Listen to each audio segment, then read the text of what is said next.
안녕하세요. 한 나라가 세워지고 또 무너지고 그 안에서 신념과 배신이 엇갈리는 장대한 이야기 좋아하시나요?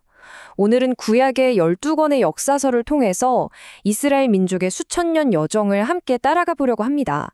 정말 흥미진진할 거예요. 자, 이 모든 이야기의 출발점이자 앞으로 벌어질 모든 성공과 실패의 열쇠가 되는 말씀이 바로 이겁니다. 하나님께서 새로운 리더 여호수아에게 주신 이 약속은요, 그냥 말 잘 들어라 하는 단순한 명령이 아니었어요. 이건 이스라엘 역사를 관통하는 핵심 원리, 그러니까 순종이 어떻게 축복으로 이어지는지를 보여주는 일종의 로드맵 같은 거였습니다.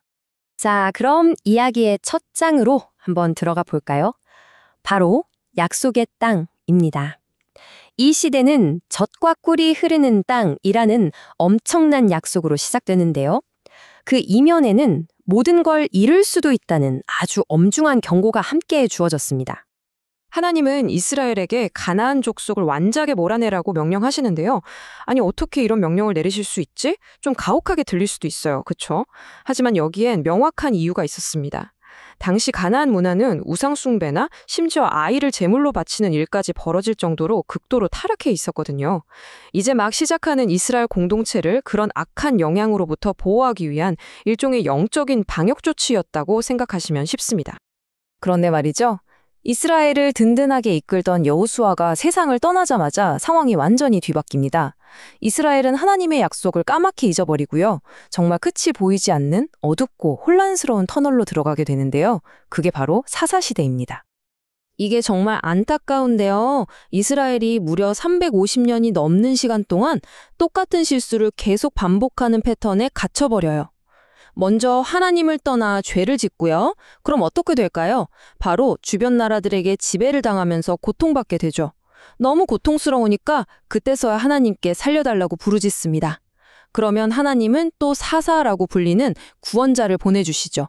그런데 문제는 평화가 찾아오면 또다시 하나님을 잊고 죄를 짓는 이 끔찍한 사이클을 벗어나지 못했다는 겁니다. 바로 이 혼란한 시기에 등장했던 영웅들이 우리가 잘 아는 드보라, 기드온, 그리고 삼손 같은 사사들입니다. 사실 이 사람들 완벽한 영웅과는 거리가 좀 멀었어요. 하지만 중요한 건 이런 불완전한 사람들을 통해서라도 불순종하는 백성을 끝까지 포기하지 않으시는 하나님의 구원을 보여준다는 거죠. 계속되는 혼란에 지칠 대로 지친 이스라엘 백성들이 결국엔 이런 요구를 합니다. 우리에게도 다른 나라들처럼 왕을 주십시오. 이게 바로 왕정시대의 시작이었는데요. 안타깝게도 사람만 바뀌었지 죄의 패턴은 다른 모습으로 계속해서 반복됩니다. 통일왕국 시대의 초반은 정말 눈부셨어요. 특히 다윗 왕 때는요, 이스라엘 역사상 가장 강력한 나라로 우뚝 섭니다. 영광의 정점이었죠. 하지만 그의 아들 솔로몬은 지혜로 성전을 멋지게 지었지만 말년의 이방 여인들을 따라서 우상숭배에 빠지면서 결국 나라가 쪼개지는 비극의 씨앗을 심고 말았습니다. 결국 솔로몬이 죽고 나서 나라는 남과 북 둘로 갈라지는 비극을 맞이하게 됩니다. 근데 정말 놀라운 건 뭔지 아세요? 이 두 왕국이 마치 약속이라도 한 것처럼 그 옛날 사사시대의 끔찍한 사이클을 그대로 따라갔다는 거예요. 왕들과 백성들이 계속해서 하나님께 등을 돌렸고 그 결과 북이스라엘은 아시리아에게, 남유다는 바빌론에게 차례로 무너지고 맙니다. 수백 년 동안 쌓여온 불순종의 결과는 정말 참혹했습니다. 이스라엘 역사상 가장 파괴적인 심판이 내려진 거죠. 모든 게 끝난 것 같았어요. 하지만 놀랍게도 이게 이야기의 끝이 아니었습니다. 70년, 상상이 가시나요? 무려 70년 동안 남유다 백성들은 먼 이국 땅 바빌론에서 포로로 살아야 했습니다.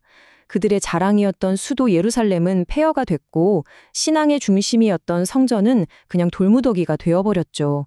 말 그대로 나라와 정체성, 모든 걸 잃어버린 시간이었습니다. 정말 모든 게 끝났다고 생각할 수밖에 없는 그 기쁜 절망의 순간. 바로 그때 하나님의 회복 계획이 이미 움직이고 있었다는 게 정말 놀랍습니다. 이건 인간이 얼마나 실패하던 상관없이 하나님은 자신의 약속을 끝까지 지키시는 분이라는 걸 가장 확실하게 보여주는 장면이죠. 그리고 마침내 포로 생활 70년이 찼을 때 정말 기적처럼 고향으로 돌아갈 길이 열립니다.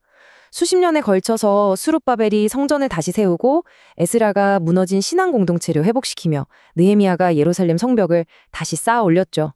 보세요. 하나님은 단순히 무너진 건물이 아니라 한 민족의 정체성과 희망, 그 자체를 재건할 지도자들을 세우신 겁니다. 자, 그렇다면 이 길고 장대한 역사 전체를 통해 우리가 붙잡아야 할 핵심은 뭘까요? 바로 인간의 끊임없는 실패에도 불구하고 약속을 지키시는 하나님의 신실함, 그리고 완전한 실패 후에도 언제나 회복의 길을 열어두신다는 변치 않는 진리입니다. 어쩌면 수천 년 전 이스라엘의 이야기가 오늘을 살아가는 우리의 이야기와 크게 다르지 않을지도 모릅니다. 매일 순종과 불순종의 갈림길에 서고 그 선택의 결과를 마주하고 또 실패 속에서도 다시 일어서고 싶어 하잖아요. 이 오래된 이야기가 오늘 여러분 각자의 여정에는 어떤 울림을 주고 있나요? 잠시 한번 생각해 보시면 좋겠습니다.